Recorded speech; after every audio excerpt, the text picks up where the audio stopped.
Alright, I'm trying to start over with the video. Um, I gotta start over by playing this video, so another screw up I had going through here. Let me play this video.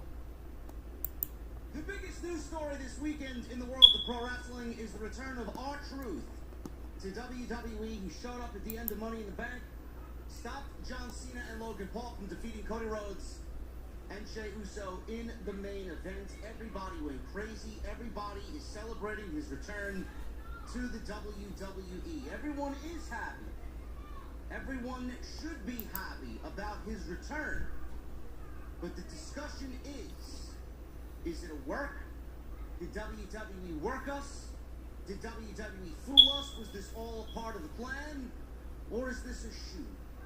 Is WWE owning up to their mistake and hiding it behind it being a work? I got major details from Fightful Select today on the fact reaction, and they brought him back because it's a bad precedent. It is a bad negative stigma on the company. I got all that and so much more, and my very, very opinionated take on this right here on Off the Script. It is your Sunday, June 8th, 2025. Details behind R-Truth's return last night at Money in the Bank. This is according to Fightful Select. They put it behind their paywall. And I will say, before anybody goes out there in the comments and says, oh, JD, this is from Fightful and show us sync. I get it. I'm not the biggest Fightful guy either, but it's either Fightful or PW Insider where we get most of our news, and use your poison. Fightful, for the most part, does very good work. Do they get everything right? No. Are they very biased towards one company or the other? Absolutely. Most of their roster is. Fightful's roster is. But in this case, they got it 100% right. And nobody should be second guessing them. Just follow what happened on TV, and after this video, you'll pretty much know exactly where I'm from and why my point of view is very important, and it should be something that should be discussed. R-Truth, he's back with the WWE. It is not a work. They put right in the opening of their headline. It is not a work. R-Truth appeared at the end of Money in the Bank attacking John Cena. A week prior, he announced his release from the company. It wasn't really an outright release. They did notify him while still under contract that they would not be entertaining a contract extension, and they are very much allowing him to walk, to go, and do whatever he wants to do without a 90-day non-compete attached to it. WWE clarified to Fightful at the time was a contract expiration that was occurring. His contract had not actually expired, but sources close to Ron Killings did claim he has a new deal. His son has seemingly confirmed as much on social media. If I find those screenshots, I will put them in the video. Not only did R-Truth's son say something, but R-Truth himself said something as well. And again, I will put those screenshots in the video. Over the week that followed, wrestling companies, promoters, and representatives reached out to Ron Killings, R-Truth, and were hopeful that they could book him for upcoming shows. A number of talent noted to Fightful that they spoke with R-Truth and specified repeatedly that the situation was not a work. Again, it wasn't a work. We're told that there were many tears over Ron Killings' departure, and he was flooded with phone calls and messages, and that Killings seemed shocked and kind of disgusted, as most of the fan base was. Specifically, one talent noted that Truth was cut in a very cold, impersonal way, with a talent relations employee informing him instead of top brass in the company. Man, you guys glazing a multi-billion-dollar promotion, man. You look like the biggest fucking simps in the entire community, man. I don't really understand it. I don't get it. Why do people openly glaze a multi-billion-dollar company with people in charge who have absolutely no personality, no compassion, and no love for anything but themselves and the money that they're making? Their God is their money. And these are the people that you are going to back for and defend it. Shame on you. We're told that Killings actually ignored many of WWE's approaches during the week until Nick Kopp record, edit, and share. Hold on, man. All in one place with Riverside. Took over and called Killings to work out a new deal. We're told the deal was a meeting halfway situation, which would give way to why he is now Ron Killings and not R-Truth. One talent that Killings worked with for over a decade stated to Fightful, Ronnie wouldn't do that, meaning work the fans, work the locker room. If he had to maintain a work like that, he'd just ask us not to say anything.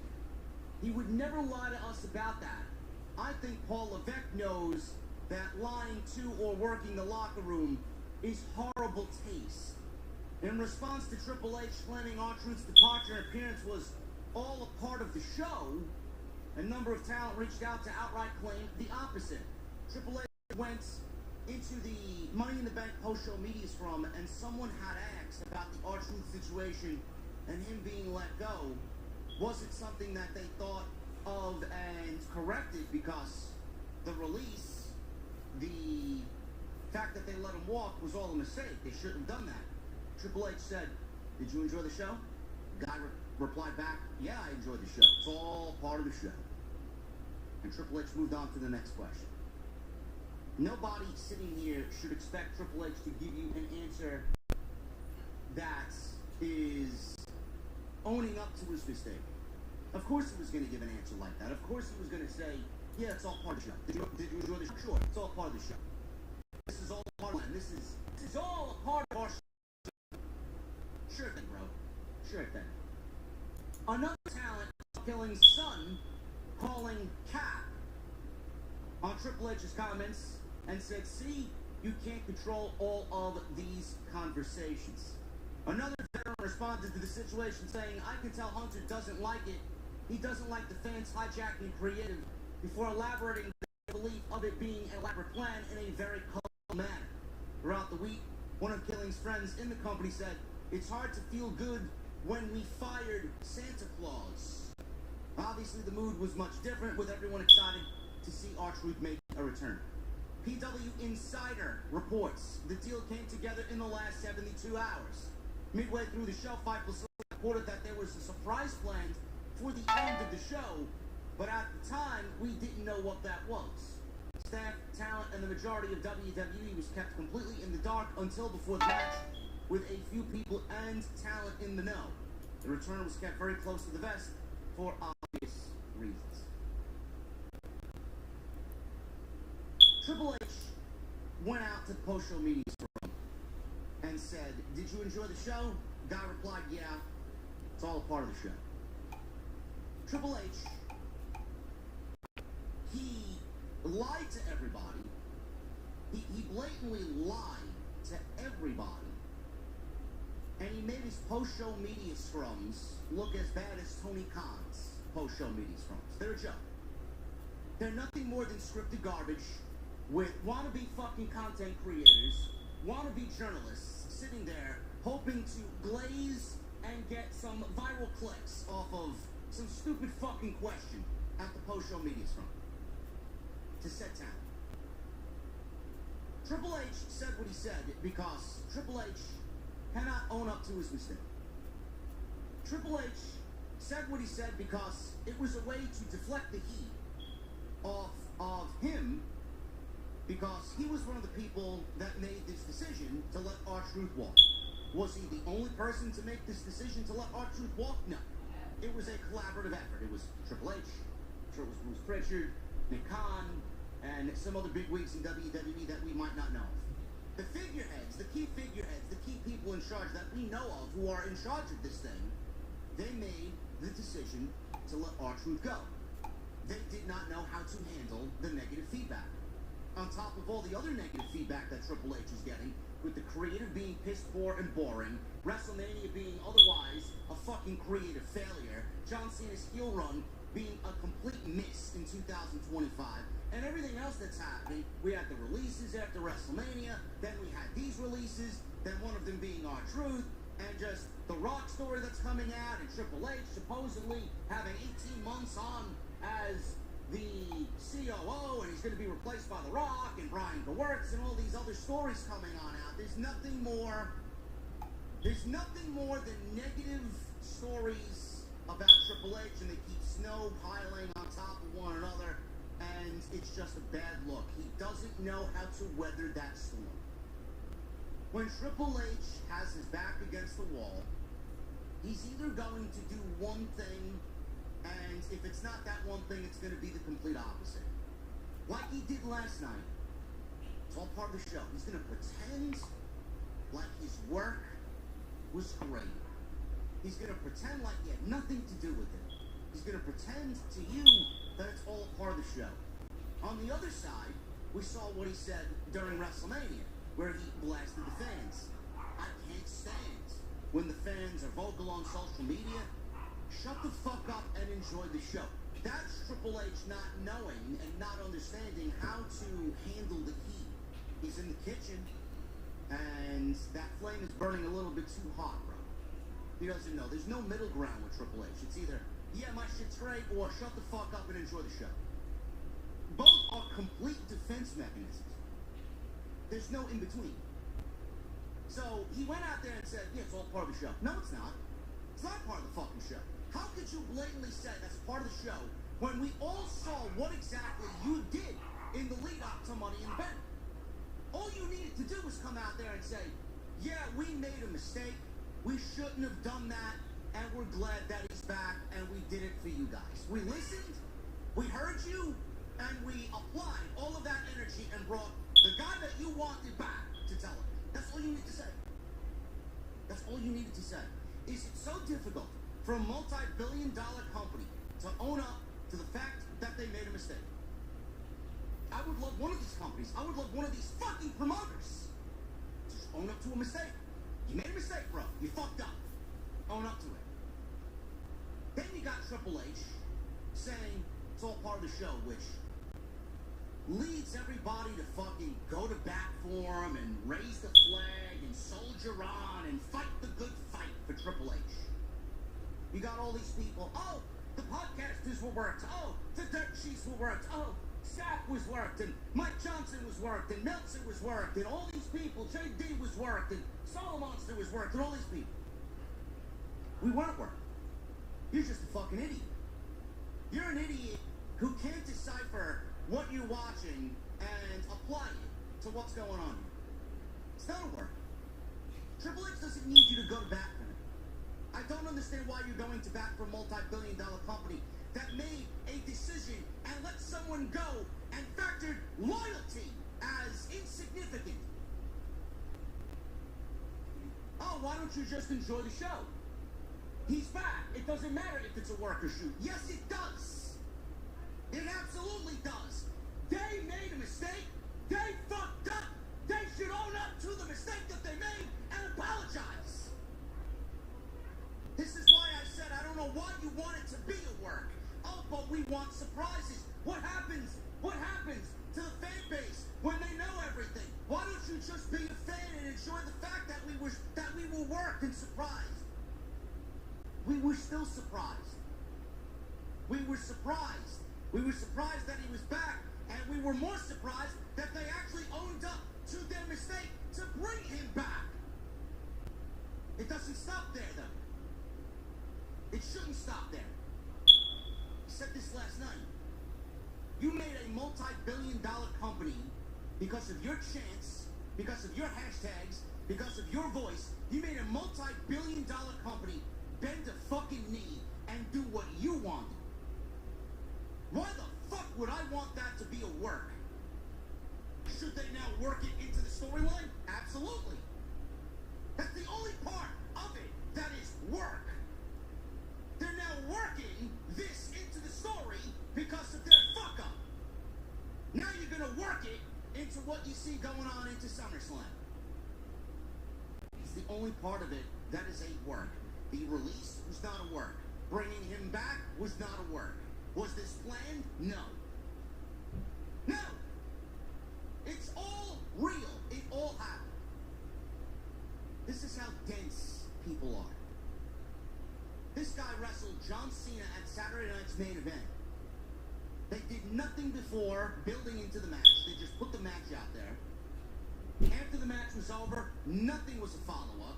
Not a single fucking piece of follow-up coming out of that. You know what that had R-Truth doing? This is where these people, oh, it's a red, JD, you got left.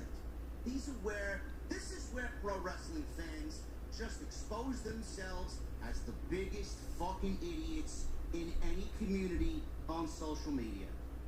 After Saturday night's main event, there was not a drop of a follow-up. What they have R-Truth do next, they have him wrestle JC Mateo on Friday Night SmackDown. This guy was in a backstage segment where Solo Sikoa and his bloodline walk up to him, and he's talking to a ghost. He's talking to little Jimmy, his imaginary friend. And then he wrestles JC Mateo in a 2-minute squash. Come that Sunday, R-Truth is released. Yo, but the geeks on social media say it's all work. If it was part of the work, then they would have followed up coming out of Saturday night's main event and followed up with something in regards to John Cena. They didn't do that. They didn't do anything going into it. They didn't do anything coming out of it. And they put him in a fucking match after a backstage segment where he talked to imaginary friends. Put him in a match with JC Mateo. How the fuck does that equal work? How do you factor that being the plan for him coming back here and screwing John Cena at Money in the Bank? What are you, fucking stupid? If this was the plan all along, I would have fucking told you outright. I would have told you outright. None of it was part of the plan. None of it. Triple H bullshitted you. Triple H lied, and then he spawns all these different replies with all these minions going to bat for him. He lied. All he needed to do was say, we fucked up. We listened, and we brought him back. Now enjoy the ride. That's it. I'd love for one of these fucking promoters, these companies to just say, you know what? We made a mistake. We'll do better next time. No, but they can't do that. Their ego is just too big. Their ego is so fragile, they can't handle any sort of criticism. Now, R-Truth was not the plan. Which makes me think, if R-Truth didn't come back, and the report said Nick Khan, negotiated with R-Truth and it was meeting halfway situation, if R-Truth said, fuck off, I don't want to come back, what would have been the plan for Money in the Bank? Would we have gone off the air with Cody Rhodes and Jey Uso in the most unceremonious ending to a pay-per-view all year? Would that match have main evented the show? Would they have had the men's Money in the Bank ladder match end the show with Rollins, and the last thing we see is Rollins holding up the briefcase? Would we have gotten Reigns or Punk? You know, it also begs the question, this deal says, the report, came about in the last 72 hours. Which means, if you go back to this Wednesday, that's when the negotiations started to happen between Nick Khan and R-Truth. I also start thinking, if you're coming so close to the day of the show, and this was the ending, and the ending of the show was born out of Nick Khan meeting with R-Truth, nobody's talking about this aspect. Nick Khan talking to R-Truth on Wednesday. We get him showing up on Saturday. If none of this happened, there's no plans for Money in the Bank? This was the plan? But how don't you have proper plans in place for Money in the Bank creative so close to the show? You banked on R-Truth coming back. What sense does that make? It just goes to show you the creative process here is putting little to zero effort into it. Why are Money in the Bank plans unfinished on Wednesday? Meanwhile, there's 48 hours left to go till the show. No, R-Truth was the plan. Clearly it wasn't. You let him walk. Here's another aspect people aren't really talking about. Oh, it's a work, JD. Yeah, sure, it's a work. Meanwhile, R-Truth was not the only name let go by the company that week. Carlito and R-Truth were let go on the same day. Following that, literally 24 hours later, Sarah Logan was let go. Why would WWE let 3 talents go in a span of 24 hours, only to bring one back and then have it be part of the plan? Do you realize how insensitive that is? Do you realize how absurd that sounds? Now, we fired 3 people. We let 3 people go. Fired is not really the word I would use there. We let 3 people go, but we're bringing back 1. But it's all a part of the plan. Sure thing, bro. I guess we'll see Carlito on Monday night and back in the Judgment Day Clubhouse if it's all a part of the plan. I guess we'll see Sarah Logan next time we see the War Raiders on TV wrestle the New Day. I'm sure it's all a part of the plan. No. They let everybody else go, only to bring R-Truth back. It's not a word. You wanted truth. The company let truth go. You voiced your opinion. They didn't want the negative backlash. They didn't like the perception that it was giving the company because they know they're fucking up more than they care to admit. And they needed to soften the blow of negativity, so they did the one thing that they could do. To do that, to shut everybody else up. Do you think Triple H wants fans hijacking Reigns and women's matches on Monday night with chants of "We want truth, we want truth"? They literally came out of nowhere in the most bizarre ways. In the most un-WWE-like segment. I mean, you'd see R-Truth chants in a Kyrie Sane match. We got R-Truth chants all on the stream for Worlds Collide on YouTube in the chat. We got "We want truth" chants during the first women's Money in the Bank ladder match. WWE could not risk this getting bigger and more obnoxious. So what did we learn? We learned that R-Truth coming back was not the plan. Triple H lied to you. R-Truth said so, and the fact that he said no work to some fucking geek on social media is all you need. Don't know why R-Truth. That's another thing. People saying, oh, R-Truth is just playing along. No, he's not. No, he's not. You don't have every major publication pick up the fact that R-Truth was let go. You don't have his son go out on Instagram and say, nope, what a cap. Stop lying. R-Truth himself coming out and saying, no work. Just own up to the fact that you guys don't know what you're talking about. The discourse between fans on social media and the people that report the news, content creators, I've never seen such a loud pocket of people want to get these bloggers and content creators and journalists and news sites and dirt sheets. I've never seen them go out of their way so vehemently for the aha, gotcha moment. Bro, you got nothing. You got nothing. Every single one of these people were made to look like a fucking idiot. It was not a work. WWE very much let him go. They had him wrestle JC fucking Mateo on Friday night with no fucking plan at all to follow up with John Cena. If there was a fucking plan, he wouldn't have wrestled JC Mateo on Friday night. And we would have gotten a follow-up. They said, Mateo, goodbye. And the report said it was done in a very cold and impersonal way. Gee, that doesn't look good for Paul Levesque now, does it? Oh, it's all a part of the plan. Sure thing. R-Truth is back. Everybody's happy he's back. I'm fucking excited to see where it goes. Ron Killings dropping the R-Truth comedy shtick to do a little bit more of a serious deal with Cody and John Cena and get a proper final send-off. Why did it need the fans to voice their opinion? Why did we need the locker room to fucking shed tears and heartbreak and messages across the fucking entire spectrum of the internet? Why did we outly show how much we care? For 17 years that this guy has been here, the company didn't know what this man meant to that locker room. For 17 years, this company didn't know what he meant to everybody. The cold and impersonal way he was let go. These are the people you want to glaze for. These are the people you want to go to bat for. I'm not going to bat for a multi-billion-dollar fucking company that disregards loyalty as nothing.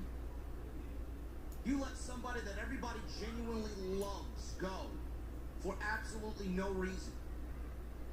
Meanwhile, you sign this one and that one and this one and that one, and you're signing new NIL talents and you're bringing in Nikki Bella on fucking Monday. No, we got no spot for R-Truth. No spot for R-Truth. Nothing. No ambassador program, no producer role, no locker room leader-like role, PR role.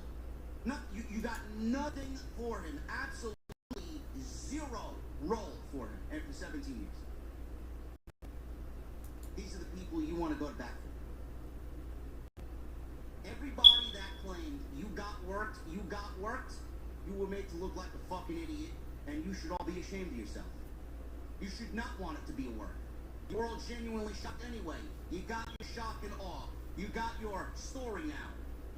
I am not sitting here claiming that I'm not happy about R-Truth back. I'm thrilled R-Truth is back, and I'm very excited to see where they go with it. But the fact of the matter is, and it still remains, you should not want this to be a work because your voice was heard. This is a very rare situation. We don't know when the next time this happens, when they'll listen to us. Maybe we should use our voices a little bit more often. You don't know the power that we hold. Yes, the WWE listened to us. Yes, the WWE made the changes because they knew they fucked up. They'll never admit it. One of these days, we'll get what we want and then admitting that they were wrong. But we changed it. We changed it. We held them for the decisions that they made, and they were forced to change it. That is a victory in itself. And I will never, ever, ever sit here and tell you that I want it any other way. They need to pay. They get away with everything because they got the money to do so. All they care about is their money. Nothing else. Human emotions and fucking loyalty and everything else that comes with being a good human being is non-existent to these people. If you have the opportunity to bend a multi-billion-dollar company to do what you want because of the fucking poor decisions that they made, you're gonna take that any chance you got, man, and you should. Good on you fans for making the change. R-Truth is back, and it was not a work at all. Sap is correct. Alba is correct. PW Inside is correct. Anybody that reported on this is correct. Follow the breadcrumbs. It doesn't make sense for it to be the plan. It is not that difficult to figure out. Deal came together in 72 hours, and they fucked up and made a correction. They'll never admit it, but we're here to tell you that they fucked up, and they made the correction because their egos are too fragile.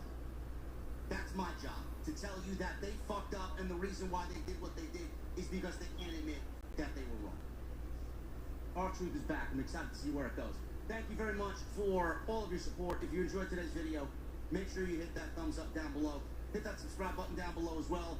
Turn on the bell for notifications. Go check out the rest of the content on the channel, including the entire Money in the Bank 2025 post-show review on the channel, along with anything else. And I will be back with more news right here on Off the Script. Have a great Sunday, guys. I'll be back. I think I might do something Worlds Collide. I don't know yet. I needed to get this out. This was a much bigger story than that was. I still may do something for Worlds Collide. I'll let you guys know. I will see you guys live again tomorrow night for Monday Night Raw. We'll see the fallout from Money in the Bank and that big show. It's Gunther versus Jey Uso for the World Heavyweight Championship. Will Seth Rollins cash in that Money in the Bank briefcase? We'll find out together live tomorrow night right here on Off the Script. I'll see you guys later.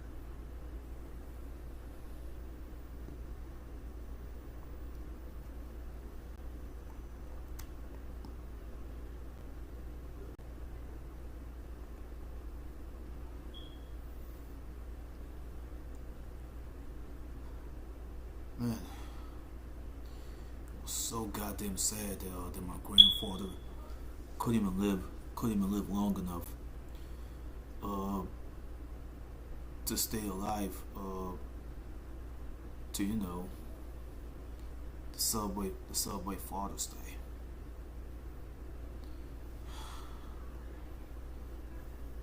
This is a tragedy I did not know of.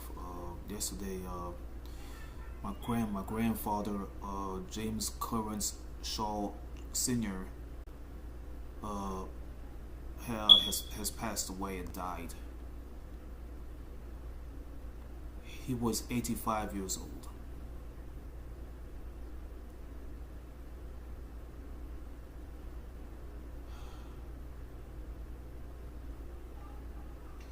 there's something going on at that nursing home that something going on at that nursing home that I did not even know of.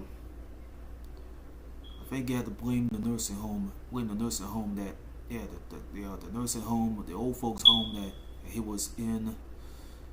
They had no air conditioning there at the old folks home. The people at the old folks home, they just let my grandfather suffer in that room for at least with no air conditioning in his room. His room in that old folks home it didn't have any air conditioning being turned on. You know,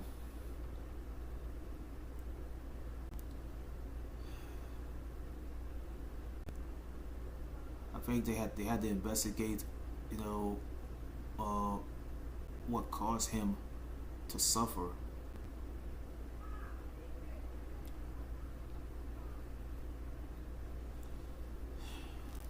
I think the people that worked at the nursing home, yeah, they put that man in the hospital.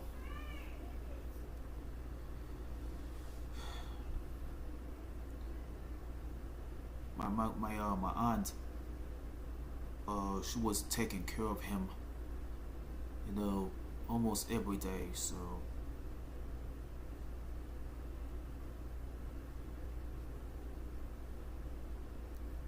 I think it was a hospital where he was admitted in.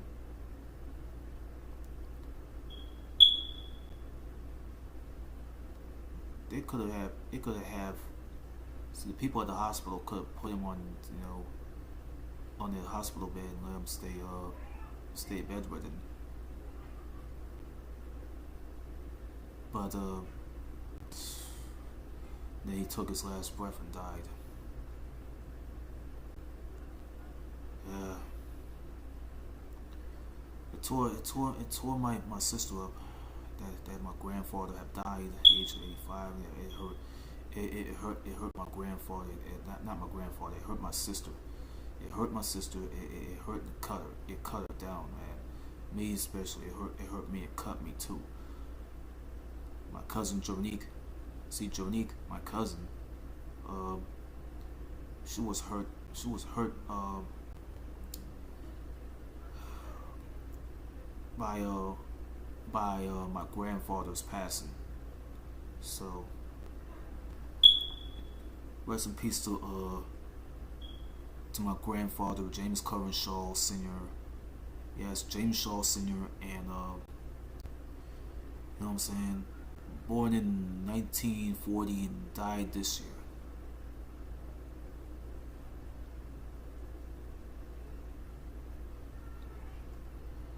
Another person that died.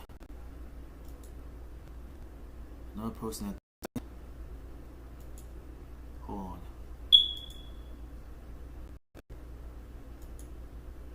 Another person that died is American musician songwriter Sly Stone, whose real name is Sylvester Stewart.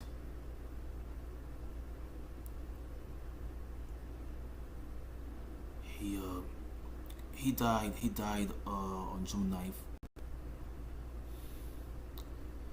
He died like a day before my grandfather. He was 82 years old.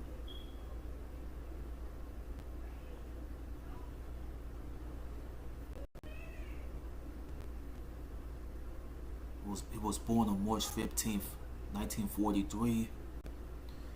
And he died on June 9th. And he leaves behind a spouse named Kathy Silva.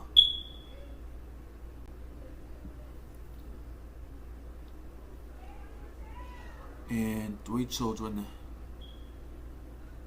Novena Carmel, Sylvette Robinson, and Sylvester Stewart Jr. But my grandfather, he leaves behind like 6 children, including including my aunt's cola, you know what I'm saying, and Chanel, you know what I'm saying, Latrice, another aunt that they never even get a chance to meet, and uncles, Dwight Carter, Fabian Shaw, and Varnell Winslow. See, and all the grandkids, including all of us, including a few of us. You know what I'm saying? Yeah. Yeah, especially. It's a lot of us. There's 4 of them. There's 6 of them. There's 6 of them. There's 6 of them. There's 5 of them. That's 12. That's 11.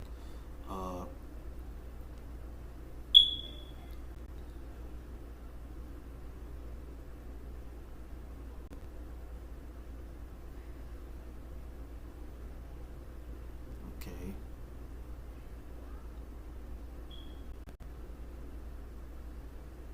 There's 6 of them. That's the other 6 of them. That goes to 18.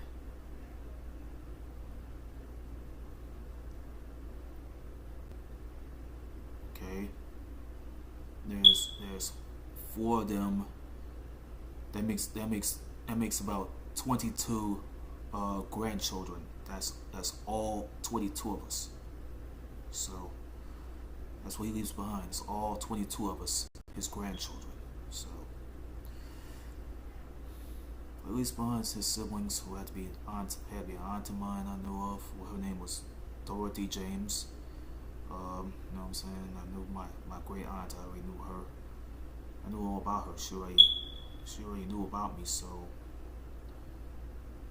I've been friends with her on Facebook because I knew so much. That's family. You gotta have family members on Facebook. Even you gotta have more people there. So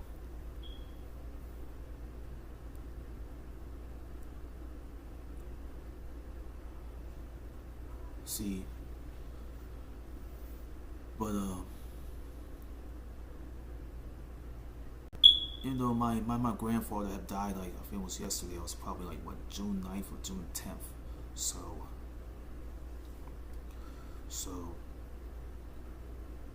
he was born on February the 5th of 1940. So it's sad that he died. I felt bad. I felt hurt because nobody get to see that no more. You know what I mean? Nobody gets to see that.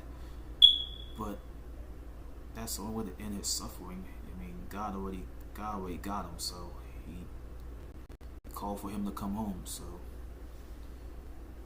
in heaven, that's where he's gonna be at, with my grandmother Esther Shaw. So you gotta make sure. I mean, he's up there with God. So my grandmother is already up there. So,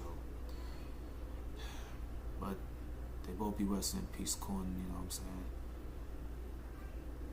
Man, my grandfather and Sly Stone, man, they both, rest in peace. So Sly Stone and my grandfather, they both rest in peace. So it's 2 people, man. They never been missed anyway. They may be missed, but they may be gone, but they will never ever be forgotten. You know what I'm saying? Even though they both left this earth for some reason. But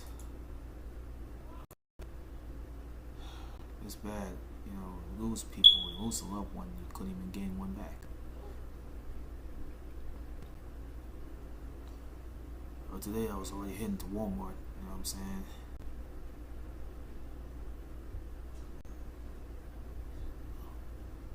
Went there and got this. This USB to HDMI thing. It's a thing that you use.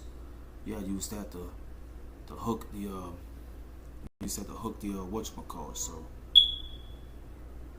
you can use this to hook your laptop to to your gaming monitor. I already hooked this laptop to this gaming monitor, so I had to try it out.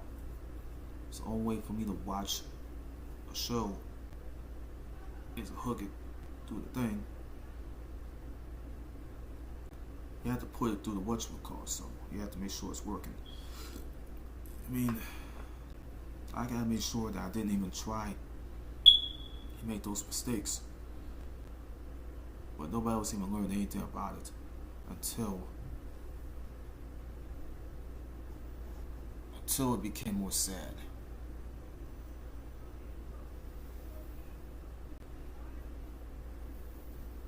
But that's already became more gruesome, and I was already out there on the bus stop, smoking a cigar. That's okay. My sister might tell me, "Hey, you can do it at home. You can do it at home. You can smoke the cigars at home." You know what I'm saying? She must have gave me some headway. She must have gave me that permission to go smoke a cigar. I can ready to smoke a cigar if I had to, but as long as I keep the door closed so I won't be puffing up that smoke in there, so out there. But I might just do it different than I did up north. I went outside and go smoke, but I don't even have no time to go out there and go smoke. I'll go on the porch and do it. That's easy timing. I might smoke in here, so. But throughout the year I couldn't even smoke in here, but I need to smoke in here somehow, so there's gonna be something. But I think I brought an ashtray, so I brought my own little ashtray.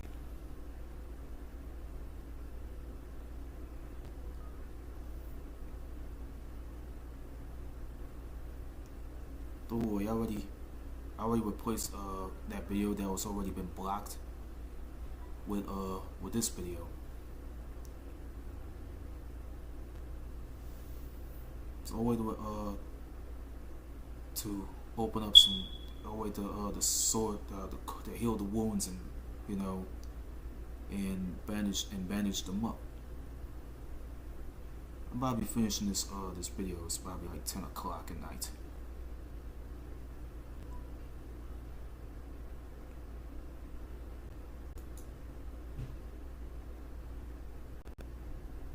I'm about to end this live session.